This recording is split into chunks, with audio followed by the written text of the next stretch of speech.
Ang bahaging ito ay hatid sa inyo ng Department of Agriculture Region 12. Binisita ng World Bank team na pinamumunuan ni Maria Teresa Quiñones ang mga ancestral domain ng Manobo Dulangan sa Silitrid Rey Aquino Sultan Kudarat at Obo Manobo sa Magpet, Cotabato.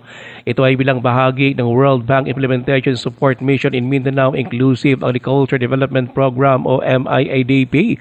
Layo ng 2 araw na field visit na masuri ang pag-usad ng mga pangunahing proyektong infrastruktura tulad ng 50.13 million pesos na 3.55 km farm Market Road sa project sa Barangay Nati at Tinalon at ang 107.3 million pesos na 6.11 km farm to Market Road sa project sa Barangay Manubisa.